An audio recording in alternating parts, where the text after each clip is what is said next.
ಎಲ್ಲ ನಮ್ಮ ಪಕ್ಷದ ಮುಖಂಡರುಗಳು ಕೂಡ ಇದರಲ್ಲಿ ಭಾಗವಹಿಸ್ತಾ ಇದ್ದಾರೆ. ಇವತ್ತು ಈ ಪತ್ರಿಕಾಗೋಷ್ಠಿಯನ್ನು ಕರೆದಿರ್ತಕ್ಕಂಥ ಮುಖ್ಯ ವಿಷಯ ಏನಂತ ಹೇಳಿದ್ರೆ, ಏನು ಕೇಂದ್ರ ಸರ್ಕಾರ ಪಾರ್ಲಿಮೆಂಟಲ್ಲಿ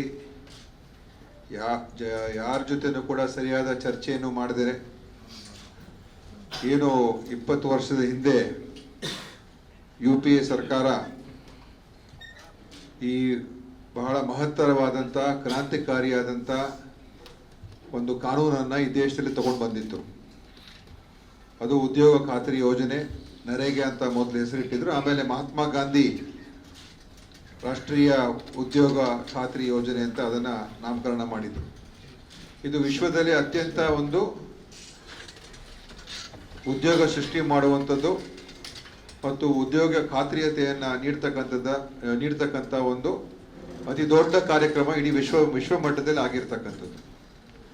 ಮತ್ತು ಇದರ ಅನುಷ್ಠಾನ ಮಾಡಿ ಯಶಸ್ವಿಯಾಗಿ ಅನುಷ್ಠಾನವನ್ನು ಮಾಡಿ ಈ ದೇಶದಲ್ಲಿ ಲಕ್ಷಾಂತರ ಜನರಿಗೆ, ಕೋಟ್ಯಾಂತರ ಜನರಿಗೆ ಉದ್ಯೋಗವನ್ನು ಕೊಡುವಂಥದ್ದು ಮತ್ತು ಅವರು ಏನು ಕೂಲಿಗೆ ಸಂಬಳ ವೇತನ ಬರ್ತಾ ಇತ್ತು, ಆ ಸಂಬಳವನ್ನು ಕೂಡ ವೇಜಸ್ ಏನಿತ್ತು ಅದು ಕೂಡ ಒಂದು ನಿಯಂತ್ರಣಕ್ಕೆ ತರ್ತಕ್ಕಂಥದ್ದು ಮತ್ತು ನ್ಯಾಯಯುತವಾದಂಥ ಒಂದು ಅವರಿಗೆ ಸಂಬಳ ಸಿಗುವಂಥ ರೀತಿಯಾಗಿ ಮಾಡುವಂಥದ್ದು ಕೂಡ ಈ ಒಂದು ಕಾನೂನು ಮುಖಾಂತರ ಆಯಿತು.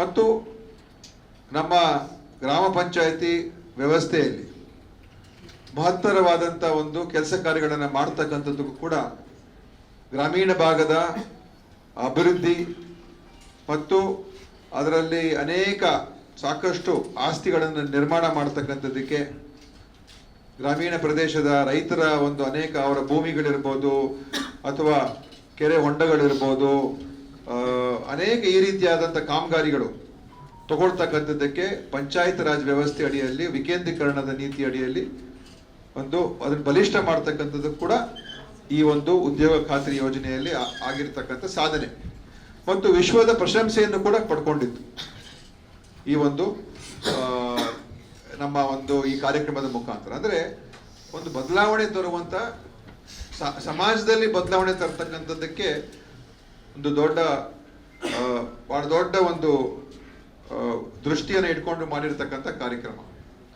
ಅದರಿಂದ ಅದರ ಇಂಪ್ಲಿಮೆಂಟೇಷನ್ನು ಇವತ್ತು ಆಗಿ ಅದರಲ್ಲಿ ಅನೇಕ ತೊಡಕುಗಳಿದ್ದನ್ನು ಕೂಡ ನಿವಾರಣೆ ಮಾಡಿಕೊಂಡು ಸಾಕಷ್ಟು ಸುಧಾರಣೆ ಆಗಿತ್ತು.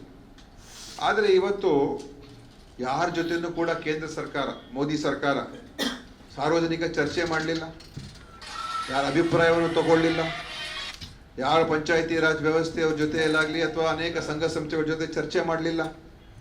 ಪಾರ್ಲಿಮೆಂಟಲ್ಲಿ ತಂದು ಅದನ್ನು ಒಂದು ರೀತಿ ಸರ್ವಾಧಿಕಾರ ಧೋರಣೆಯಲ್ಲಿ ಅದನ್ನು ಅಲ್ಪ ಕಾಲದ ಚರ್ಚೆಯನ್ನು ಮಾಡಿ ಬುಲ್ಡೋಸ್ ಮಾಡಿ ಅದನ್ನು ಪಾಸ್ ಮಾಡಿಕೊಂಡ್ರು. ಏನು ಪಾಸ್ ಮಾಡಬೇಡಿ, ಏನು ಹೊಸ ಈಗ ಯಾಕೆ ಪಾಸ್ ಮಾಡಿದ್ದಾರೆ, ಏನು ಅದಕ್ಕೆ VB ಗ್ರಾಮ್ಜಿ ಅಂತ ಒಂದು ಹೆಸರಿಟ್ಟು, ಅದು ಒಂದು ವಿಚಿತ್ರವಾದಂಥ ಹೆಸರು, VBG ರಾಮ್ಜಿ, ಆ ಹೆಸರಿಟ್ಟು ಒಂದು ಹೊಸ ಕಾನೂನನ್ನು ಮಾಡಿದ್ದಾರೆ. ಆಯ್ತಾ? ಮತ್ತು ಅದರಲ್ಲಿ ಯಾವ ರೀತಿಯಾಗಿ ಮಾಡಿದಂತ ಹೇಳಿದ್ರೆ, ಕೇವಲ 8 ಗಂಟೆ ಕಾಲ ಚರ್ಚೆ ಅಷ್ಟೇ. ಈ ಐತಿಹಾಸಿಕ ಬಿಲ್ಲು ಏನು ಅದನ್ನ ಹಳೆ ಬಿಲ್ಲನ್ನು ತೆಗೆದಾಕಿ ಹೊಸದನ್ನು ತಗೊಂಡ್ಬಂದ್ರಲ್ಲ, ಇದಕ್ಕೆ ಕೇವಲ 8 ಗಂಟೆ ಕಾಲ ಚರ್ಚೆ. ಮತ್ತು ಇದರ ಒಂದು ಪರಿಣಾಮ ಏನಾಗ್ಬೋದು ಅಂತ ಕೂಡ ಇವತ್ತು ಕೂಡ ಅವರು ಸ್ಪಷ್ಟವಾಗಿ ಏನು ಹೇಳ್ತಾ ಇರಲ್ಲ, ಬರೀ ಸುಳ್ಳಿನ ವದಂತಿಗಳನ್ನ ಜನರ ಮಧ್ಯೆ ಹರಡಿಸ್ತಾ ಇದ್ದಾರೆ. ಯಾವ ಮಟ್ಟಕ್ಕೆ ಹೋಗಿದ್ದಾರೆ ನೋಡಿ. ಇದರಲ್ಲಿ ಸುಮಾರು ನಮ್ಮ ದೇಶದಲ್ಲಿ ಸುಮಾರು 12 ಕೋಟಿ ಜನ ಈ ಒಂದು ಉದ್ಯೋಗ ಖಾತ್ರಿ ಯೋಜನೆಯಲ್ಲಿ ಕಾರ್ಮಿಕರಿದ್ದಾರೆ. ಸುಮಾರು 12 ಕೋಟಿ ಜನ ಕಾರ್ಮಿಕರಿರುವಂಥ ಈ ದೇಶದಲ್ಲಿರುವಂಥದ್ದು. ಮತ್ತು ಅದೇ ರೀತಿಯಾಗಿ ಅದರಲ್ಲಿ 53% ಮಹಿಳೆಯರು ಕೆಲಸ ಮಾಡ್ತಕ್ಕಂಥದ್ದು, ಮಹಿಳಾ ಕಾರ್ಮಿಕರು. ಸೊ ಮಹಿಳೆಯರ ಸಬಲೀಕರಣಕ್ಕೆ, ಮಹಿಳೆಯರ ಒಂದು ಆರ್ಥಿಕ ಸಬಲೀಕರಣ ಕೂಡ ಈ ಒಂದು ಸಾಮಾಜಿಕ ನ್ಯಾಯ ಕೊಡ್ತಕ್ಕಂಥ ಕಾರ್ಯಕ್ರಮ ಕೂಡ ಆಗಿದೆ. ಅದನ್ನ ಸಂಪೂರ್ಣವಾಗಿ ಈ ಅವರ ಬದುಕಿಗೆ ಬೆಂಕಿ ಇಡುವಂತ ಕೆಲಸವನ್ನ ಇವತ್ತು ಈ ಮೋದಿ ಸರ್ಕಾರ ಮಾಡಿದೆ. ಅದ್ರ ಜೊತೆಯಲ್ಲಿ ಈ 55-56ನಲ್ಲಿ ಇಸ್ವಿ ಉತ್ತಮ ಮಳೆ ಆಗಿದೆ ಕರ್ನಾಟಕದಲ್ಲಿ. ಆದರೂ ಕೂಡ 71.128 ಲಕ್ಷ ಆಕ್ಟಿವ್ ನರೇಗಾ ಕೂಲಿ ಕಾರ್ಮಿಕರಿದ್ದಾರೆ. 71.18 ಲಕ್ಷ ನಮ್ಮ ಕರ್ನಾಟಕದಲ್ಲಿ ಈ ನರೇಗಾ ಅಲ್ಲಿ ಆಕ್ಟಿವ್ ಆಗಿ ಕೂಲಿ ಕಾರ್ಮಿಕರಿದ್ದಾರೆ. ಅದರಲ್ಲಿ 36.75 ಲಕ್ಷ ಮಹಿಳೆಯರಿದ್ದಾರೆ. ಸೊ ಇವರ ಹಕ್ಕನ್ನ ಇವತ್ತು ಈ ಹೊಸ ಕಾನೂನು ಇದೆಲ್ಲ ಬಿಜೆಪಿ ಡಿಫೆಂಡ್ ಮಾಡ್ಕೊಳ್ತವ್ರೆ. ಈ ಹೊಸ ಕಾನೂನಿಂದ ಇವರ ಒಂದು ಹಕ್ಕಿಗೆ ಇವತ್ತು ನೀರು ಪಾಲು ಮಾಡುವಂತ ಕೆಲಸವನ್ನ ಇವತ್ತು ಈ ಒಂದು ಕಾನೂನಿಂದ ಆಗಿದೆ. ನಾನು ಬರ್ತೀನಿ ಹೇಗಾಗಿದೆ ಅಂತ ಆ ವಿಷಯಕ್ಕೆ. ಅದರಿಂದ ಈ ಯೋಜನೆಯಲ್ಲಿ ಇದನ್ನ ಅವರು ಬಂದಾಗ್ಲಿಂದನೂ ಕೂಡ ಮೋದಿ ಅವರಿಗೆ ಈ ಕಾನೂನು ಬಗ್ಗೆ ಅವರಿಗೆ ಒಳ್ಳೆ ಅಭಿಪ್ರಾಯ ಇರಲಿಲ್ಲ. ಪ್ರಥಮ ಅವ್ರ ಭಾಷಣದಲ್ಲೇ ಈ ನರೇಗಾ ಈ UPA ಸರ್ಕಾರದ ಒಂದು ವೈಫಲ್ಯಕ್ಕೆ ಒಂದು ದೊಡ್ಡ ಉದಾಹರಣೆ ಅಂತ ಹೇಳಿದ್ರು. It's A monument for the failure of UPA ಅಂತ ಹೇಳಿದ್ರು. ಆಮೇಲೆ ಅನಿವಾರ್ಯವಾಗಿ ಮಾಡ್ಕೊಂಡ್ ಬರ್ಬೇಕಾಯ್ತು. ಹೇಗೆ ತೆಗಿಬೇಕು ಅಂತ ನೋಡ್ತಾ ಇದ್ರು. ಅದರಿಂದ ಈ RSS ಮತ್ತು BJP ಅವರಿಗೆ ಯಾವತ್ತೂ ಕೂಡ ಅವರು ಪ್ರಗತಿಪರ ಒಂದು ವಿಚಾರಕ್ಕೆ ಯಾವತ್ತಾದ್ರೂ ಕೂಡ BJP RSS ಅವ್ರು ಕೆಲಸ ಮಾಡಿದಾರ ಹೇಳಿ, ಇತಿಹಾಸ ನೋಡಿ. ಯಾವತ್ತಾದ್ರೂ ಮೀಸಲಾತಿ ವಿಚಾರ ಬಂದಾಗ ಸ್ವತಂತ್ರ ಪೂರ್ವದಲ್ಲಿ, ಸ್ವತಂತ್ರ ನಂತರ ಒಂದು ದಿವಸ ಕೂಡ RSS ಆಗ್ಲಿ, ಅದು ಹಿಂದಿನ ಬಿಜೆಪಿಯ ಏನು ಇತಿಹಾಸದ ಸಂಘ ಸಂಸ್ಥೆ ಯಾವತ್ತಾದ್ರೂ ಕೂಡ ಮೀಸಲಾತಿ ಪರವಾಗಿ ಮಾತಾಡಿದ್ದಾರ? ಮೀಸಲಾತಿ ಬೇಕು ಅಂತ ಹೇಳಿದಾರ? ಯಾವತ್ತೂ ಹೇಳಲಿಲ್ಲ. ಅಂಬೇಡ್ಕರ್ ಅವರು ಮಾಡ್ತಾ ಇದ್ರು, ಕಾಂಗ್ರೆಸ್ ಅವರು ಮಾಡ್ತಾ ಇದ್ರು, ಬೇರೆ ಸಂಘ ಮಾಡಿದ್ರು, ಇವ್ರು ಯಾವತ್ತೂ ಮಾಡಿಲ್ಲ. ಮಹಿಳೆಯರ ಸಬಲೀಕರಣ, ಮಹಿಳೆಯರಿಗೆ ಹಕ್ಕು ಕೊಡಬೇಕು, ಅದರ ಬಗ್ಗೆ ಯಾವತ್ತೂ ಕೂಡ ಮಾತಾಡಿಲ್ಲ. ಯಾವುದೇ ಒಂದು ಪ್ರಗತಿಪರ ಚಿಂತನೆನೇ ಇವತ್ತು ಒಂದು ಬದಲಾವಣೆ ತರ್ತಕ್ಕಂಥ ಯಾವ ಒಂದು ವಿಷಯಕ್ಕೂ ಕೂಡ ಅವರು ಇತಿಹಾಸನೇ ಇಲ್ಲ. ಅದರಿಂದ ಇವತ್ತು ಈ ಒಂದು ವಿಷಯದ ಬಗ್ಗೆನೂ ಕೂಡ ಹೇಗಾದ್ರೂ ಮಾಡಿ ಅವರು ಈ ಒಂದು ಕಾನೂನನ್ನ ತೆಗೆದಾಕ್ಬೇಕು, ಮಹಾತ್ಮ ಗಾಂಧಿ ಅವರ ಹೆಸರನ್ನು ತೆಗೆದಾಕ್ಬೇಕು ಅಂತ ಕೂಡ ಒಂದಿತ್ತು ಅವರಲ್ಲಿ. ಯಾಕಂದ್ರೆ ಮಹಾತ್ಮ ಗಾಂಧಿ ಅವ್ರ ಬಗ್ಗೆ ಅವ್ರಿಗೆ ಯಾವತ್ತೂ ಅವರ ಅಂತರಾಳದಲ್ಲಿ ಅಭಿಪ್ರಾಯ ಇಲ್ಲ. ಒಂದೊಂದ್ಸಲ ಅನಿವಾರ್ಯವಾಗಿ ಸಾರ್ವಜನಿಕವಾಗಿ ಹೇಳ್ಕೋಬೇಕಷ್ಟೇ ಮಹಾತ್ಮ ಗಾಂಧಿ ಅವ್ರ ಬಗ್ಗೆ, ಯಾಕಂದ್ರೆ ಅದೇ ಜನ ಒಪ್ಪೋದಿಲ್ಲ ಅಂತ. ಆದ್ರೆ ಅವ್ರ ಅಂತರಾಳದಲ್ಲಿ ನೀವು ಅವ್ರ ಹೃದಯದ ಒಳಗಡೆ ಹೋಗಿ ನೋಡಿದ್ರೆ ಮಹಾತ್ಮ ಗಾಂಧಿ ಅವ್ರ ಬಗ್ಗೆ ಅವ್ರಿಗೆ ಯಾವತ್ತೂ ಕೂಡ ಅಭಿಪ್ರಾಯ ಇರಲಿಲ್ಲ. ಸೊ ಈಗ ಏನು ನಮ್ಮ UPA ಸರ್ಕಾರ ಉದ್ಯೋಗದ ಹಕ್ಕನ್ನು ಕೊಟ್ಟಿರ್ತಕ್ಕಂಥ ಕಾನೂನು ತಗೊಂಡು ಬಂದು, ಆಹಾರ ಹಕ್ಕನ್ನು ಕೊಡ್ತಕ್ಕಂಥ ಕಾನೂನು ತಗೊಂಡು ಬಂದು, ಶಿಕ್ಷಣ ಹಕ್ಕನ್ನು ಕೊಡಬೇಕು ಅಂತ ಕಾನೂನು ತಗೊಂಡು ಬಂದು, ಮಾಹಿತಿ ಹಕ್ಕನ್ನು ಕೊಡಬೇಕು ಅಂತ ಕಾನೂನು ತಗೊಂಡು ಬಂದು, ಈ ತರ ಯಾವ್ದಾದ್ರು ಒಂದಾದ್ರೂ ಇವರು ಬುಡಕಟ್ಟದ ಜನರ ಪರವಾಗಿ ಒಂದು ಕಾನೂನನ್ನು ತಗೊಂಡು ಬಂದು, ಅರಣ್ಯವಾಸಿಗಳ ಪರವಾಗಿ ಕಾನೂನುಗಳು ತಗೊಂಡು ಬಂದು, ಅವರ ಹಕ್ಕನ್ನ ರಕ್ಷಿಸ್ತಕ್ಕಂಥ ಅವರ ಒಂದು ರೈಟ್ಸ್ ಅನ್ನ ಕೊಟ್ಟು ನಾವು ಕ್ರಾಂತಿಕಾರಿ ಕಾನೂನುಗಳು ಇವರ ಅವಧಿಯಲ್ಲಿ 11-12 ವರ್ಷ ಯಾವ್ದಾದ್ರೂ ಒಂದಾದ್ರೂ ಇಂಥ ಒಂದು ಕಾನೂನುಗಳನ್ನ ತಂದು ಅನುಷ್ಠಾನ ಮಾಡ್ತಕ್ಕಂಥ ಮಾಡಿದ್ರ. ಮಹಿಳಾ ಮೀಸಲಾತಿ ಕೂಡ ಅದನ್ನು ಸುಮ್ಮನೆ ಮಾಡಿದರೆ, ಅನುಷ್ಠಾನ ಮಾಡಲಿಲ್ಲ. ಮುಂದಕ್ಕೆ ಮಾಡ್ತೀವಿ ಅಂತ ಇಟ್ಬಿಟ್ಟಿದ್ದಾರೆ. ಯಾವಾಗ ಮಾಡ್ತಾರೋ ದೇವರಿಗೆ ಗೊತ್ತು. ಬದ್ಧತೆ ಇದ್ದಿದ್ದಿದ್ರೆ ಅವ್ರಿಗೆ ಅವತ್ತೇ ಪಾಸ್ ಮಾಡಿಸಿ ಮುಂದಿನ ಚುನಾವಣೆಗಳಿಂದ ಮಹಿಳೆಯರಿಗೆ 50% ಮೀಸಲಾತಿ ಕೊಡ್ತೀವಿ ಅಂತ ಅವರು ಇಂಪ್ಲಿಮೆಂಟ್ ಮಾಡ್ಬೇಕಾಗಿತ್ತು. ಅದನ್ನ ಮಾಡ್ಲಿಲ್ಲ ಅವರು. ಸೊ ಅವರು ಯಾವತ್ತೂ ಕೂಡ ಸುಧಾರಣೆ ಪರ ಇಲ್ಲ. ಮಾಹಿತಿ ಹಕ್ಕು ಇವತ್ತು ಏನಾಗಿದೆ, ರೈಟ್ ಟು ಇನ್ಫಾರ್ಮೇಶನ್ ಆಕ್ಟ್, ಅದನ್ನ ದುರ್ಬಲ ಮಾಡಿಟ್ಟಿದ್ದಾರೆ. ಇವತ್ತು ಉದ್ಯೋಗ ಖಾತ್ರಿ ಏನ್ ನಾವು ಕೊಟ್ಟಿದ್ದೋ, ಗ್ಯಾರಂಟಿ ಮಾಡಿದ್ದು ನಮ್ಮ ಸರ್ಕಾರ ಇವತ್ತು ಕೇಂದ್ರದಲ್ಲಿ, ಅದನ್ನ ಇವತ್ತು ಈ ಒಂದು ಕಾನೂನು ಮುಖಾಂತರ ಸಂಪೂರ್ಣವಾಗಿ ದುರ್ಬಲ ಮಾಡಿ ಅದನ್ನ ಇಂಪ್ಲಿಮೆಂಟ್ ಮಾಡಕ್ಕೆ ಆಗದೆ ಇರುವಂತ ರೀತಿಯಾಗಿ ತರ್ತಕ್ಕಂಥದ್ದಕ್ಕೆ ಇವತ್ತಿನ ದಿವಸ ಅವರು RSS BJP ಅವರು ಇವತ್ತು ದೇಶದಲ್ಲಿ ಹುನ್ನಾರ ಮಾಡ್ತಾ ಇದ್ದಾರೆ. ಸೊ ಅವರಿಗೆ ಜನರ ಬದುಕನ್ನ ಬದಲಾವಣೆ ಮಾಡ್ತಕ್ಕಂಥದ್ದಕ್ಕೆ ಯಾವತ್ತೂ ಕೂಡ ಅವ್ರದ್ದು ಒಂದು ಒಳ್ಳೆ ಕಾನೂನು ತಗೊಂಡು ಬಂದ್ರು, ಡಿಮಾನಿಟೈಸ್ ಮಾಡಿದ್ರು. ಅದು ಅವರು ಕ್ರಾಂತಿಕಾರಿ ಕಾನೂನು, ಎಲ್ಲರಿಗೂ ತೊಂದರೆ ಕೊಡುವಂಥದ್ದು ಕಾನೂನು ಮಾಡಿದ್ರು. ಸೊ ಈ ತರ ಕಾನೂನಲ್ಲ, ಅವರೊಂದು ತೀರ್ಮಾನ ಮಾಡಿರ್ತಕ್ಕಂಥದ್ದು. ಸೊ ಈ ತರ ಅವರು ಇತಿಹಾಸನೇ ಆ ತರ ಇರುವಂಥದ್ದು. ಸೊ ಅದರಿಂದ ಇವತ್ತು ಎಷ್ಟು ಅನುಕೂಲ, ಇದರಿಂದ ಏನಾಗ್ತದೆ ಹೇಳಿ. ಇವತ್ತು ಇವರು ಈ ಕಾನೂನು ತಗೊಂಡ್ಬಂದಿದ್ದಾರೆ, ಇದರ ಪರಿಣಾಮ ಏನು ಹೇಳಿ. ನಮ್ಮ ಗ್ರಾಮ ಪಂಚಾಯತಿಗಳಲ್ಲಿ ಚೆನ್ನಾಗಿ ನಡೆಸ್ತಕ್ಕಂಥ ಗ್ರಾಮ ಪಂಚಾಯತಿಗಳಲ್ಲಿ ವರ್ಷಕ್ಕೆ ಕನಿಷ್ಠ 1 ಕೋಟಿ ರೂಪಾಯಿಯಷ್ಟು ಕಾಮಗಾರಿಗಳನ್ನು ತಗೊಳ್ತಕ್ಕಂಥದ್ದಕ್ಕೆ ಆಗ್ತಾ ಇತ್ತು. ಅದಕ್ಕೆ ಹೆಚ್ಚನ್ನು ಕೂಡ ಮಾಡಿರ್ತಕ್ಕಂಥದ್ದು ಕೂಡ ಅನೇಕ ಜನ ಮಾಡಿದ್ದಾರೆ. ಅದು ಇವತ್ತಿನ ದಿವಸ ಈ ಒಂದು ಕಾನೂನಿಂದ ಪ್ರತಿಯೊಂದು ಗ್ರಾಮ ಪಂಚಾಯತಿಗೆ ನೇರವಾಗಿ ಯಾವುದೇ ಈ ತರ ಕಾರ್ಯಕ್ರಮವನ್ನ ಮುಂದಕ್ಕೆ ತಗೊಳಕ್ಕೆ ಆಗದೆ ಇರುವಂತ ಪರಿಸ್ಥಿತಿಗೆ ತಗೊಂಡ್ಬಂದಿದ್ದಾರೆ ಈ VBG ರಾಮ್ಜಿ. ಅದಕ್ಕೂ ಕೂಡ ರಾಮ್ ಯಾಕೆ ಸೇರಿಸಿದಾರೋ ಗೊತ್ತಿಲ್ಲ, ಅದಕ್ಕೆ ಗ್ರಾಮನೋ ರಾಮನೋ ಅದೇನು ಗೊತ್ತಾಗ್ತಾ ಇಲ್ಲ, ಅದು ಹೆಂಗ್ ಹೇಳ್ಬೇಕು ಅಂತ ಗೊತ್ತಾಗ VBG ರಾಮ್ಜಿನ ಅದೇನು ಗೊತ್ತಾಗ್ತಾ ಇಲ್ಲ. ಆದ್ರೆ ಗ್ರಾಮ ಪಂಚಾಯತಿಗಳ ಒಂದು ಆರ್ಥಿಕ ಸ್ವಾಯತ್ತತೆಗಿದ್ದಂತ ಒಂದು ರಕ್ಷಣೆ ಏನಿತ್ತು NREG ಮುಖಾಂತರ ಅದನ್ನ ಇವತ್ತು ಸಂಪೂರ್ಣವಾಗಿ ಈ ಕಾನೂನು ಇಂಪ್ಲಿಮೆಂಟೇಷನ್ ಮೇಲೆ ಹೋಯ್ತದು. ಇನ್ನು ಮಾಡಕ್ ಸಾಧ್ಯ ಇಲ್ಲ, ಅದು ಹೇಳ್ತೀನಿ ಯಾಕೆ ಆಗಲ್ಲ ನಾನು. ಆಮೇಲೆ ಅದ್ರ ಜೊತೆಯಲ್ಲಿ ನೋಡಿ 24-25 ಇಸ್ವಿಯಲ್ಲಿ ಬರಗಾಲ ಇದ್ದು ಈ ದೇಶದಲ್ಲಿ. ಆ ಬರಗಾಲ ಇದ್ದಾಗ 19.28 ಕೋಟಿ ಜನ ಈ ಒಂದು ಯೋಜನೆಯ ನೆರವನ್ನ ಪಡ್ಕೊಂಡ್ರು. 19.28 ಕೋಟಿ ಜನ. ಇವಾಗ ಇವರ ಯಾಕೆ ಮೋದಿ ಅವರು ಅವರ ಕ್ರೂರ ಕಣ್ಣುಗಳು ಇವ್ರ ಮೇಲೆ ಯಾಕೆ ಬೀಳ್ತದೋ ಗೊತ್ತಿಲ್ಲ. ಈ ಸಾಮಾನ್ಯ ಜನರು ಸಾಮಾನ್ಯ ಇಂಥದ್ದು ಒಳ್ಳೊಳ್ಳೆ ಕಾರ್ಯಕ್ರಮಗಳ ಬಗ್ಗೆ ಯಾಕೆ ಕ್ರೂರ ಕಣ್ಣುಗಳು ಬೀಳ್ತದೋ ಗೊತ್ತಿಲ್ಲ ನನಗೆ. ಇವತ್ತು ನೋಡಿ ಅವರ ಜೊತೆಲಿರ್ತಕ್ಕಂಥವ್ರು ಪ್ರಹ್ಲಾದ್ ಜೋಶಿ ಮತ್ತೆ ಅನೇಕ ಜನ ಇವತ್ತೆಲ್ಲ ಭಾಷಣ ಮಾಡಿದ ಮೀಟಿಂಗ್ ಎಲ್ಲ ಮಾಡಿದ ಇದಕ್ಕೆ ನಾವು ಜನರ ಮಧ್ಯೆ ಹೋಗ್ಬೇಕು ಅಂತ ಅವ್ರು ತೀರ್ಮಾನ ಮಾಡಿದ್ರೆ ಅದ್ರ ಎಲ್ಲ ಸುಳ್ಳಿನ ಆಧಾರದ ಮೇಲೆ ಏನೋ ಹೇಳ್ಬಿಡು, ಎಲ್ಲರೇನು 125 ದಿವಸ ಮಾಡಿದೀವಿ ನಾವು, ಅದಕ್ಕಿಂತ ಹಿಂದೆ ಇದ್ದದಕ್ಕಿಂತ ಇನ್ನೂ ಚೆನ್ನಾಗಿ ಮಾಡಿದೀವಿ ಅಂತ ಹೇಳ್ಬಿಡೋದು ಅಷ್ಟೇ. ಇಂಪ್ಲಿಮೆಂಟೇಷನ್ ಅದ್ ಮಾಡಕ್ ಆಗ್ತದಾ? ಸೊ ಬರೀ ಸುಳ್ಳು ಸುದ್ದಿಗಳನ್ನ ಹಾಕೊಂಡು ಇವತ್ತು ಜನರಿಗೆ ದಾರಿ ತಪ್ಪಿಸ್ತಕ್ಕಂಥದ್ದು ಮಾಡ್ತಾ ಇದ್ದಾರೆ. ಆದ್ರಿಂದ ಇದು ನಿಜವಾಗ್ಲೂ ಕೂಡ ಈ ಕಾನೂನನ್ನ ಬಲಪಡಿಸೋದನ್ನ ಮಾಡೋದು ಬಿಟ್ಬಿಟ್ಟು ಇವರು ಇನ್ನೂ ದುರ್ಬಲ ಮಾಡಕ್ ಕೊಟ್ಟಿದ್ದಾರೆ. ಮತ್ತು ಅದು ಇದರಲ್ಲೂ ಕೂಡ ರಾಮನ ಹೆಸರನ್ನ ಬಳಸ್ಕೊಳ್ಳೋಕೆ ಪ್ರಯತ್ನ ಮಾಡಿದ್ದಾರೆ. ಗಾಂಧಿಯವರ ಹೆಸರನ್ನ ತೆಗೆದಾಕಿ ಮಹಾತ್ಮ ಗಾಂಧಿ ಅವ್ರನ್ನ ಗೋಡ್ಸೆ ಅವರು ಅವಾಗ ಕೊಂದಾಕಿದ್ರು. ಗೋಡ್ಸೆ ಅವರಿಗೆ ಯಾವ ಸಿದ್ಧಾಂತದ ಮೇಲೆ ನಂಬಿಕೆ ಇತ್ತು ಅಂತ ಇಡೀ ದೇಶಕ್ಕೆ ಗೊತ್ತು. ಅವರ ಒಂದು ಹಿಂದೂ ಮಹಾಸಭಾ RSS ಒಂದು ಸಂಬಂಧ ಎಲ್ಲರೂ ಕೂಡ ಗೊತ್ತಿದೆ. ಸೊ ಇವತ್ತು ಮತ್ತೊಮ್ಮೆ ಇಂಥ ಕ್ರಾಂತಿಕಾರಿ ಕಾನೂನು ಮಹಾತ್ಮ ಗಾಂಧಿ ಹೆಸರಲ್ಲಿ ಏನಿತ್ತು ಆ ಬಿಲ್ಲನ್ನು ಕೂಡ ಅದನ್ನು ಕೂಡ ಇವತ್ತು ಕೊಂದಾಕಿದ್ದಾರೆ, ಅದನ್ನ ಹತ್ಯೆ ಮಾಡಿದ್ದಾರೆ ಅಂತ ಹೇಳಕ್ ಬಯಸ್ತೀನಿ. ಈಗ ನಾನು ನಿಮ್ಗೆ ಹೇಳ್ತೀನಿ ಯಾಕೆ ಇದು ಆಗ್ತಾ ಇದೆ ಅಂತ. BJP ಅವರೆಲ್ಲ ಹೇಳ್ತಾರೆ ಇದನ್ನ ನಾವು ತುಂಬಾ ಒಳ್ಳೇದು ಮಾಡಿದೀವಿ ಅಂತ. ನೋಡಿ ಈಗ ಪ್ರತಿ ವರ್ಷ 100 ದಿವಸ ನಮ್ಮಲ್ಲಿ ಇದ್ದಿದ್ದು ಆಯ್ತಾ, ಈಗ ಅದೇ ಜಾಸ್ತಿ ಮಾಡಿದ್ದಾರೆ. ಆದ್ರೆ ಏನ್ BJP ಇವತ್ತು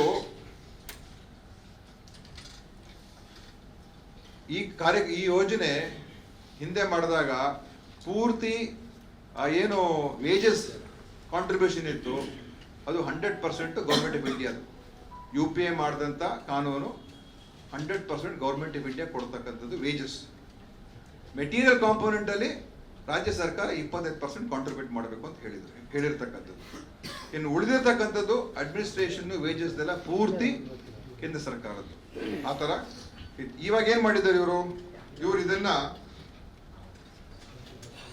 40% ಟೋಟಲ್ ಎಲ್ಲ ವೇಜಸ್ ಮೆಟೀರಿಯಲ್ ಎಲ್ಲ ಸೇರಿಸ್ಕೊಂಡು 40% ರಾಜ್ಯ ಸರ್ಕಾರ ಕೊಡಬೇಕು.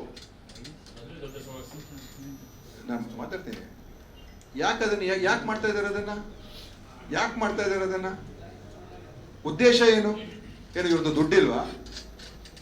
ಕಾರ್ಯಕ್ರಮ ಇಂಪ್ಲಿಮೆಂಟ್ ಮಾಡೋದಕ್ಕೆ ಇವ್ರ ಫೈನಾನ್ಷಿಯಲ್ ಹಣಕಾಸಿನ ವ್ಯವಸ್ಥೆ ಇಲ್ವಾ? ದಿವಾಳಿ ಆಗಿದೆ ಕೇಂದ್ರ ಸರ್ಕಾರ. ಈಗ 40% ರಾಜ್ಯ ಸರ್ಕಾರ ಕೊಡಬೇಕು ಅಂತ ಹೇಳಿದ್ರೆ ನಾಳೆ ರಾಜ್ಯ ಸರ್ಕಾರ ಅನೇಕ ರಾಜ್ಯಗಳಿಗೆ ಆರ್ಥಿಕ ಪರಿಸ್ಥಿತಿ ಸಂಕಷ್ಟದಲ್ಲಿದ್ದಾರೆ, ಅವರಿಗೆ ದುಡ್ಡು ಕೊಡಕ್ ಆಗಲ್ಲ, ಅವಾಗ ಈ ಕಾರ್ಯಕ್ರಮ ಇಂಪ್ಲಿಮೆಂಟ್ ಆಗೋದಿಲ್ಲ.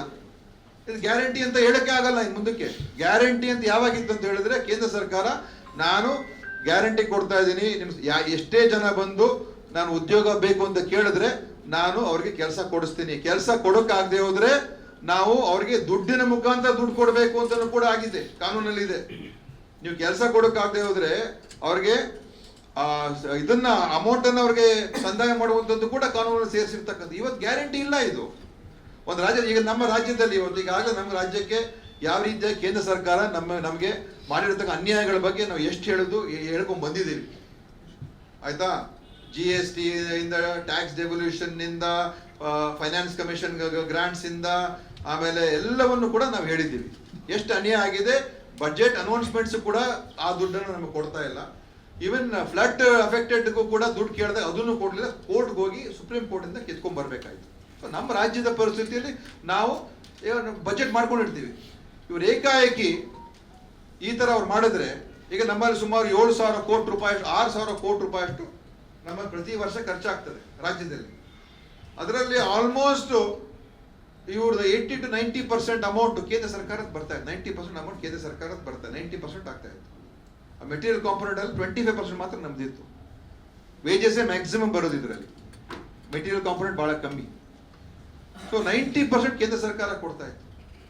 ಸೊ ಗ್ಯಾರಂಟಿ ಇತ್ತು. ನೀವು ಇದನ್ನು ತೆಗೆದುಬಿಟ್ಟು 40% ಕೊಡಿ ಅಂತ ಹೇಳಿದ್ರೆ ಆಯ್ತು, ರಾಜ್ಯಕ್ಕೆ ಅಷ್ಟು ಕೊಡೋಕೆ ಆಗೋದಿಲ್ಲ. ಈಗ ನಮ್ದು ದಿಢೀರಾಗಿ ಮುಂದಿನ ವರ್ಷದಿಂದ 4,000 ಕೋಟಿ ನೀವು ದುಡ್ಡು ಇಡಿ ಅಂತ ಹೇಳಿದ್ರೆ ಯಾವ ರಾಜ್ಯಕ್ಕೆ ಆಗುತ್ತೋ ಇಲ್ಲೋ. ಮತ್ತೆ ಯಾಕೆ ಚೇಂಜ್ ಮಾಡಿದ್ರಿ? ಇದು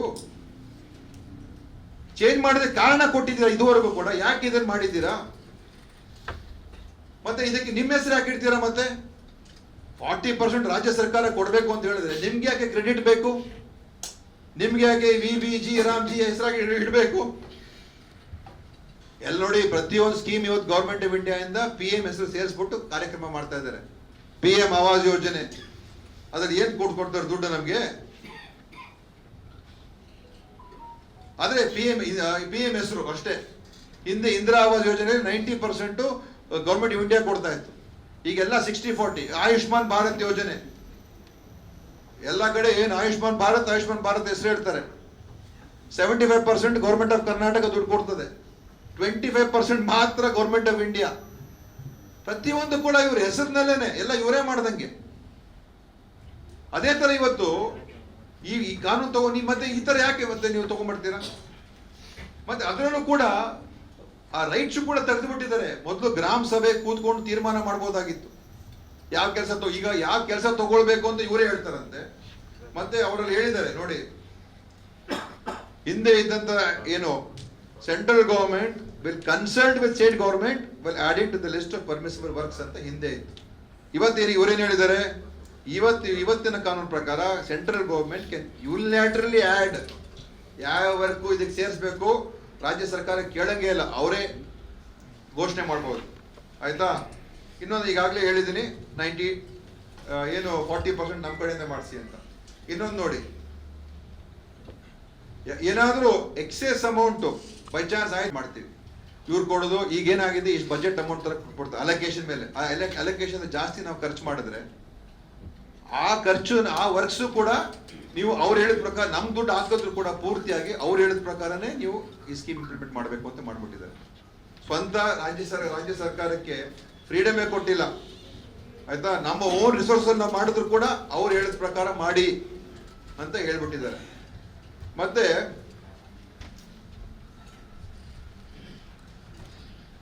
ಏನಾದ್ರೂ ಎಕ್ಸೆಸ್ ಖರ್ಚಾದ್ರೆ ಪೂರ್ತಿಯಾಗಿ ನಿಮ್ ಫಂಡೆ.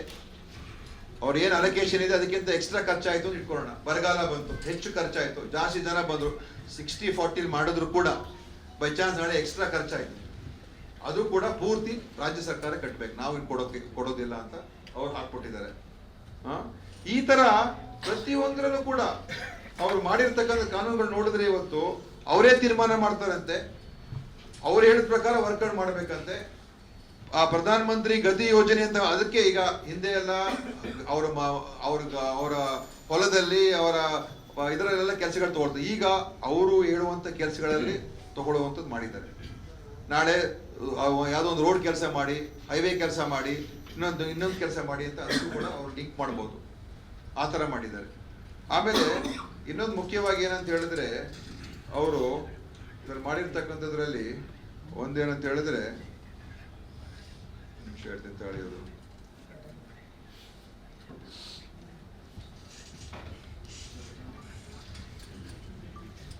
ಇಂದಿನ ಆಕ್ಟ್ ಅಲ್ಲಿ ಗ್ರಾಮ ಪಂಚಾಯತಿ shall forward the projects and the order of priority ತಗೊಳ್ಬೇಕು ಅಂತ ಗ್ರಾಮ ಪಂಚಾಯತಿ ಡಿಸೈಡ್ ಕಳಿಸ್ತಾರೆ. ಅದನ್ನು ತೆಗೆದೇ ಬಿಟ್ಟಿದ್ದಾರೆ, ಪ್ರಾವಿಷನ್ ಇಲ್ಲ ಈಗ, that is been removed.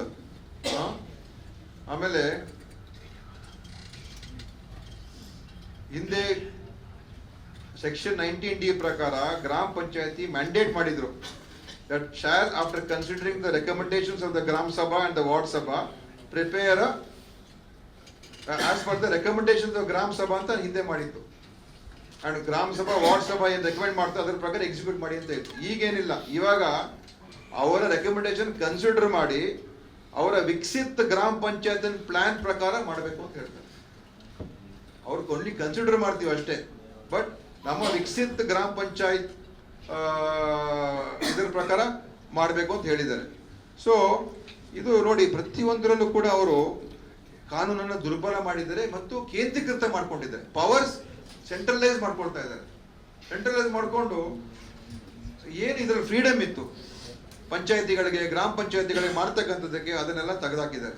So ಇದು ಕಾನೂನು ಇವತ್ತು ಯಾವ ರೀತಿಯಾಗಿ ಮಾಡಿದ್ದಾರೆ ಅಂತ ಹೇಳಿದ್ರೆ, ಇದು ನಾಳೆ ಪಂಚಾಯತಿಗೆ ಅವ್ರಿಗೆ ಫ್ರೀಡಮು ತೆಗೆದ್ರು. ಮತ್ತು ಇನ್ನೊಂದು ಹೇಳ್ತೀನಿ, ಇದು ಗ್ಯಾರಂಟಿ ಸ್ಕೀಮ್ ಅಲ್ಲ, ಇದು ಆಪ್ಷನಲ್ ಸ್ಕೀಮ್. ಇದು it's another centrally sponsored scheme ಅಷ್ಟೇ. ಇದು ಅವ್ರು ಹೇಳ್ತಾರೆ ನಾವು 125 ದಿವಸ ಇಂಪ್ಲಿಮೆಂಟ್ ಆಗ್ಬೇಕಲ್ಲ, ಈಗ ಇಂಪ್ಲಿಮೆಂಟ್ ಮಾಡಕ್ ಆಗದೆ ಹೋದ್ರೆ ಮತ್ತೆ ಎಲ್ಲಿಂದ 125 ದಿವಸ ಕೊಡ್ತಾರೆ? ಸೊ ಇವತ್ತು ಕೇಂದ್ರ ಸರ್ಕಾರ ಈ ಕಾರ್ಯಕ್ರಮವನ್ನು ಮುಗಿಸೋದಕ್ಕೋಸ್ಕರ, ಇದನ್ನ ಸಂಪೂರ್ಣವಾಗಿ ನಾಶ ಮಾಡೋದಕ್ಕೋಸ್ಕರ ಅವರು ಈ ತರದ ಒಂದು ಕೆಲಸವನ್ನು ಮಾಡಿದ್ದಾರೆ. ಈ ಕಾನೂನು ವಿರುದ್ಧ ನಾವು ಹೋರಾಟ ಮಾಡಲೇಬೇಕು. ಈ ಕಾನೂನು ಅವರು ವಾಪಸ್ ತಗೊಳ್ಳೇಬೇಕು. ಮತ್ತು ಹಿಂದಿನ ಉದ್ಯೋಗ ಖಾತ್ರಿ ಯೋಜನೆ ಏನಿತ್ತು ಅದು ಇವತ್ತು ಮತ್ತೆ ಪುನರ್ಸ್ಥಾಪನೆ ಆಗಬೇಕು. ಅದಕ್ಕೆ ಎಲ್ಲ ರೀತಿಯ ಹೋರಾಟವನ್ನ ನಾವು ಕಾಂಗ್ರೆಸ್ ಪಕ್ಷ ಮಾಡೋದಕ್ಕೆ ತಯಾರಾಗಿದೆ. ಮತ್ತು ಅದರ ಮುಖಾಂತರ ಈ ದೇಶದಲ್ಲಿ ಏನು ಈ ರೈತ ವಿರೋಧಿ, ಕಾರ್ಮಿಕ ವಿರೋಧಿ, ಜನ ವಿರೋಧಿ ಇರ್ತಕ್ಕಂಥ ಕಾನೂನು ಇವತ್ತಿನ ದಿವಸ ಅವರು ಅದನ್ನ ತಂದಿದ್ದಾರೆ. ಅದರ ಒಂದು ವಿರುದ್ಧ ನಮ್ಮ ಹೋರಾಟವನ್ನು ನಾವು ಮುನ್ನಡೆಸ್ತೀವಿ. ಇವತ್ತು ನೋಡಿ, ಈಗ ಮಂಗಳೂರಿನಲ್ಲೂ ಕೂಡ ನೋಡಿ, ಇದು ಈ ಕಾರ್ಯಕ್ರಮ ಮುಂದಕ್ಕೆ ಇದು ಮಾಡೋಕ್ಕಾಗಲ್ಲ ಬಿಡಿ, ಆಲ್ಮೋಸ್ಟ್ ಇದು ಮುಗಿಸ್ದಂಗೆನೆ. ಈಗ ಮಂಗಳೂರಿನಲ್ಲಿ ಎಷ್ಟು ಜನ ನೋಡಿ, ಸುಮಾರು 50,000 ಹೆಚ್ಚು ಕಮ್ಮಿ ಇಲ್ಲಿ ಆಕ್ಟಿವ್ ಜಾಬ್ ಕಾರ್ಡ್ಸ್ ಇದ್ದಾರೆ ಮಂಗಳೂರಿನಲ್ಲಿ, ಈ ದಕ್ಷಿಣ ಕನ್ನಡ. ಅಂದ್ರೆ ಸುಮಾರು 1,10,000 ಹೆಚ್ಚು ಕಮ್ಮಿ, ಒಂದೊಂದು ಕಾರ್ಡ್ಗೆ 2-3 ಜನ ಇರ್ತಾರೆ. 1 ಲಕ್ಷಕ್ಕಿಂತ ಹೆಚ್ಚು ಇಲ್ಲಿಯ ಕಾರ್ಮಿಕರಿದ್ದಾರೆ ಈ ನರೇಗಾ ಇಂದ ಬೆನಿಫಿಟ್ ತಗೊಳ್ತಾ ಇರ್ತಕ್ಕಂಥದ್ದು. ಈ ತರ ಇಡೀ ರಾಜ್ಯದ ನಾನು ಮೊದಲೇ ಫಿಗರ್ಸ್ ಕೊಟ್ಟಿದ್ದೀನಿ. ಸೊ ಏನಾಗುತ್ತೆ ನೋಡಿ ಪರಿಸ್ಥಿತಿ ಇವತ್ತು, ಏನಾಗ್ಬೋದು ನೀವೇ ನೋಡಿ. ಇವತ್ತು ಎಕ್ಸ್ಪೆಂಡಿಚರ್ ನೋಡಿ ಎಷ್ಟಾಗಿದೆ ದಕ್ಷಿಣ ಕನ್ನಡದಲ್ಲಿ. 22-23ರಲ್ಲಿ 76 ಕೋಟಿ ರೂಪಾಯಿ, 23-24ರಲ್ಲಿ 65 ಕೋಟಿ ರೂಪಾಯಿ, 24-25ರಲ್ಲಿ 64 ಕೋಟಿ ರೂಪಾಯಿ ಅಷ್ಟು ವೆಚ್ಚ ಆಗಿದೆ ಈ ಯೋಜನೆ. ಅಂದ್ರೆ ಪ್ರತಿಯೊಂದು ಹಳ್ಳಿಯಲ್ಲಿ, ಪ್ರತಿಯೊಂದು ಪಂಚಾಯತಿಯಲ್ಲಿ, ಪ್ರತಿಯೊಂದು ಸಣ್ಣ ಕಾಮಗಾರಿಗಳು ಮಾಡುವಂತ ಹಣ ಸಿಕ್ಕಿದೆ. ಇದು ಈಗ ನಾಳೆಗೆ ಝೀರೋಗೆ ಬರ್ತದೆ. ಝೀರೋಗೆ ಬರೋದಿದು. ಯಾರಿಗೆ ಇದು ಲಾಸ್? ಈಗ ನಷ್ಟ ಯಾರಿಗೀಗ? ನೀವು ಆ ಗ್ರಾಮ ಪಂಚಾಯತಿಯ ಆರ್ಥಿಕತೆಯ ಶಕ್ತಿಯನ್ನು ಕೂಡ ತೆಗೆದಾಕ್ಬಿಟ್ರಿ. ಮತ್ತು ಏನು ಕೊಡ್ಬೇಕಾಗಿರ್ತಕ್ಕಂಥ ಉದ್ಯೋಗ ಖಾತ್ರಿ ತೆಗೆದಾಕ್ಬಿಟ್ರಿ. ಖಾತ್ರಿನೇ ಅಲ್ಲ ಇನ್ನು ಯಾವ. ಮತ್ತು ಆಪೋಸಿಷನ್ ರೂಲ್ ಸ್ಟೇಟ್ಸ್ಗೆ, ಕರ್ನಾಟಕ, ತಮಿಳುನಾಡು, ತೆಲಂಗಾಣ, ಕೇರಳ ಇಂಥ ರಾಜ್ಯಗಳಿಗಂತೂ ಮೊದಲೇ ಕೇಂದ್ರ ಸರ್ಕಾರ ನಮ್ಮನ್ನ ಮುಗಿಸ್ತಾ ಇದ್ದಾರೆ. ಯಾವುದೇ ವಿಚಾರದಲ್ಲಿ ನಮಗೆ ಸಹಕಾರ ಕೊಡ್ತಾ ಇಲ್ಲ. ಸೊ ಫೈನಾನ್ಷಿಯಲ್ ತೊಂದರೆಗಳನ್ನ ನಾವು ಈಗಾಗಲೇ ಏನ್ ನಮ್ಗೆ ನ್ಯಾಯಯುತವಾದಂತಹ ಹಣ ಸಿಗ್ತಾ ಇಲ್ಲ. ಅದ್ರ ಮೇಲೆ ಈ ಹೊಸ ಬರ್ಡನ್ ಯಾಕೆ ಹಾಕ್ಬೇಕು ಅವ್ರು ನಮ್ಮ ಮೇಲೆ? ಮತ್ತೆ ನೀವು ಯಾಕೆ ನಾನು ಪ್ರಶ್ನೆ ಇಷ್ಟೇ, ನೀವು ಯಾಕೆ ಒಂದು ಒಳ್ಳೆ ಕಾನೂನು ಏನಿತ್ತು, ಚೆನ್ನಾಗಿ ನಡೀತಾ ಇತ್ತು, ಅದನ್ನ ನೀವು ಯಾಕೆ ಈ ತರ ತೆಗೆದಕ್ಕೆ ಹೋಗಿದ್ದೀರಾ? ಮತ್ತೆ ಚರ್ಚೆ ಆದ್ರೂ ಮಾಡಿದ್ದೀರಾ? ನೀವು ಕೇಳಿದ್ದೀರಾ ಏನಾದ್ರ? ಸರ್ವಾಧಿಕಾರ ಧೋರಣೆ ಅಲ್ಲ ಇದು, ಅಲ್ವಾ ಇದು? ಇದೇನು ಒಂದು ಪಕ್ಷಕ್ಕೆ ವಿಚಾರನ ಇದು? ಇಡೀ ದೇಶದ ಪಂಚಾಯತಿ ರಾಜ್ ವ್ಯವಸ್ಥೆ ಮೇಲೆ ಇದು ಒಂದು ದೊಡ್ಡ ಚಪ್ಪಡಿ ಕಲ್ಲು ಹಾಕ್ದಂಗೆ. ಬಿಕಾಸ್ ಎಲ್ಲ ಗ್ರಾಮ ಪಂಚಾಯತ್ ಇದ್ರ ಮೇಲೆನೆ ಅರ್ಧ ಡಿಪೆಂಡ್ ಆಗ್ತಾ ಇದ್ರು. ಈ NREGA ವರ್ಕ್ಸ್ ಅನುದಾನ ನೇರವಾಗಿ ಬರ್ತಾ ಇತ್ತು ಅವ್ರಿಗೆ. ಮತ್ತೆ ಜನರ ಬದುಕು ಬದಲಾವಣೆ ಆಗಿತ್ತು, ಬಡತನದಿಂದ ಹೊರಗೆ ಬಂದಿದ್ರು. ಈ ಒಂದು ಕಾನೂನಿಂದನೇ ಈ ದೇಶದಲ್ಲಿ ಎಷ್ಟೋ ಕೋಟಿ ಜನಗಳು ಬಡತನದಿಂದ ಹೊರಗೆ ಬಂದಿರತಕ್ಕಂಥದ್ದು ಕೂಡ ಅನೇಕ ವರದಿಗಳಲ್ಲಿ ಹೇಳಿರುವಂಥದ್ದು. ಸೊ ನೀವು ಬಡವರ ಮೇಲೆ ಯಾಕೆ ಇಂಥ ಕಾನೂನು ತಗೊಳ್ತೀರಾ? ಅಂಬಾನಿ ಅದಾನಿಗೆ ನೀವು ಎಲ್ಲ ಆಸ್ತಿ ಕೊಡ್ತಾ ಇದ್ದೀರಾ. ಆ ಏರ್ಪೋರ್ಟ್ ತಗೊಳ್ಳಿ, ಈ ಪೋರ್ಟ್ ತಗೊಳ್ಳಿ, ಈ ರೈಲ್ವೆ ತಗೊಳ್ಳಿ, ಇನ್ನೊಂದು ತಗೊಳ್ಳಿ, ಎಲ್ಲರೂ ಕೊಡಿಸ್ತಾ ಇದ್ದೀರಾ ನೀವು. ಬಟ್ ಈ ಬಡವರಿಗೆ ಕೊಡುವಂತ ಕಾರ್ಯಕ್ರಮವನ್ನ ನೀವು ಯಾಕೆ ಈ ತರ ನೀವು ಮುಗಿಸ್ತಾ ಇದ್ದೀರಾ? ಸೊ ನೀವು ನಿಮ್ಮ ದೃಷ್ಟಿಕೋನ ಏನು? UPA ಮಾಡೋದಕ್ಕೋಸ್ಕರ ಇದನ್ನು ಮುಗಿಸ್ಬೇಕಾ? ನೀವು ಯಾವ್ದಾದ್ರು ಒಂದು ಕಾನೂನು ಹೇಳ್ಬಿಡಿ ಇವರು. ಸೊ ಇದು ನಮ್ಮ ಹೋರಾಟ ಬಹಳ ತೀವ್ರವಾಗಿ ನಾವು ಮಾಡ್ತೀವಿ. ಇದು ಅನೇಕ ದೊಡ್ಡ ಕಾರ್ಯಕ್ರಮಗಳನ್ನ ನಾವು ರೂಪುರೇಷೆಯನ್ನು ಹಾಕೊಳ್ತಾ ಇದ್ದೀವಿ. ಇದು ಪ್ರತಿಯೊಂದು ಗ್ರಾಮಕ್ಕೂ ಕೂಡ ತಗೊಂಡು ಹೋಗ್ಬೇಕು, ಜನರಲ್ಲಿ ಜಾಗೃತಿ ಮೂಡಿಸ್ಬೇಕು. ಈ BBG ರಾಮ್ಜಿ ಯಾವುದೇ ಕಾರಣಕ್ಕೂ ಕೂಡ ಇದು ಅನುಷ್ಠಾನ ಅಂತೂ ಆಗೋದಿಲ್ಲ. ಇದು ಹಳೆ ಕಾನೂನನ್ನು ತರಲೇಬೇಕು ಅಂತ ಒತ್ತಾಯವನ್ನು ನಾವು ಮಾಡ್ತೀವಿ. ನಮ್ಮ ಹೋರಾಟವನ್ನು ನಾವು ಮಾಡ್ತೀವಿ. ಯಾಕಂದ್ರೆ ಈ ಕಾನೂನು is dead law.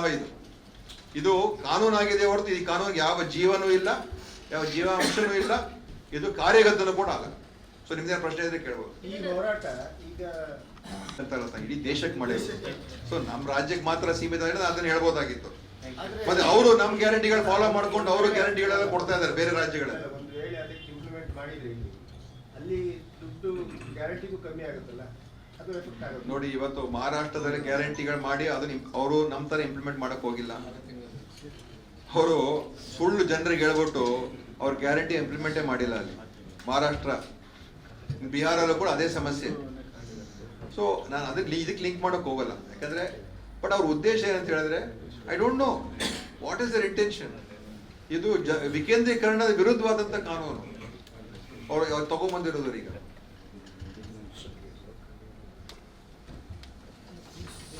Okay, thank you. ಇದನ್ನ ಸರಿಯಾಗಿ ಬರ್ರಿ ಅಂತ ಕೇಳ್ಕೊಳ್ತೀನಿ. ಜನರ ಹಿತದೃಷ್ಟಿಯಿಂದ ಕಾಂಗ್ರೆಸ್ ಬಿಟ್ಕೊಡಿ, ಮಹಾತ್ಮ ಗಾಂಧಿ ಬಿಟ್ಕೊಡಿ. ಜನರ ಹಿತದೃಷ್ಟಿಯಿಂದ ಆದ್ರೂ ಇಂಥ ಒಂದು ಏನೋ ಹೇಳ್ತಾರೆ ಅದಕ್ಕೆ ಜನವಿರೋಧಿ ಅದ್ರ ಬಗ್ಗೆ ಪ್ರಸ್ತಾಪ ಮಾಡಿದ್ದಾರೆ. ಅವರ ಕೇರಳ ರಾಜ್ಯದ ಜೊತೆ ಕೂಡ ಮಾತಾಡ್ತಾರೆ. ಸೊ ಈಗ ಅವ್ರು ಹೇಳಿದ್ದಾರೆ, ನೋಡೋಣ ಮುಂದೆ. ನಮ್ಮ ಅಭಿಪ್ರಾಯ ಹೇಳಿದ್ರೆ ಆ ಥರ ಮಾಡಕ್ಕೆ ಹೋಗ್ಬಾರ್ದು. ಯಾಕಂದ್ರೆ ನಮ್ಮ ಕನ್ನಡಿಗರಿಗೆ ಮಾತೃಭಾಷೆ ಕನ್ನಡ ಇರೋರಿಗೆ ಕನ್ನಡ ಕಲಿಕೆಯಿಂದ ದೂರ ಆಗುವಂಥದ್ದು ಸರಿಯಲ್ಲ. ಸೊ ಅದು ಮತ್ತೆ ಕೇರಳ ಇತಿಹಾಸ ಇದೆ. ಇತಿಹಾಸ ಇದ್ದಾಗ ಅವರು ಅದನ್ನ ಕೇರಳದವರು ಅದನ್ನ ಅರ್ಥ ಮಾಡಿಕೊಂಡು ಅವರು ಕ್ರಮ ತಗೊಳ್ಬೇಕು. ಸೊ ಕೇರಳ ಸರ್ಕಾರದ ಈ ಕಾನೂನು ಖಂಡಿತವಾಗಿಯೂ ಇದು ಒಂದು ಒಳ್ಳೆಯ ಕಾನೂನು ಅಲ್ಲ. ಇದು ಒಂದು ರೀತಿ ಕನ್ನಡಿಗರು ಅಲ್ಲಿರುವಂಥವ್ರಿಗೆ ಬಹಳ ದೊಡ್ಡ ಇದು ಅನ್ಯಾಯ ಆದಂಗೆ. ಮುಂದೆ ಕೇರಳ ಸರ್ಕಾರ ಏನ್ ಮಾಡಿದೆ ನೋಡೋಣ. ನಮ್ಮ ಸರ್ಕಾರ, ಮುಖ್ಯಮಂತ್ರಿಯವರು ಇದನ್ನ ಸ್ಪಷ್ಟವಾಗಿ ಹೇಳಿದ್ದಾರೆ. ಅವ್ರ ಜೊತೆ ಸಮಾಲೋಚನೆ ಮತ್ತೆ ಖಂಡಿತವಾಗಿಯೂ ಮಾಡ್ತಾರೆ ಅಂತ ನಾನು ಅನ್ಕೊಂಡಿದ್ದೀನಿ.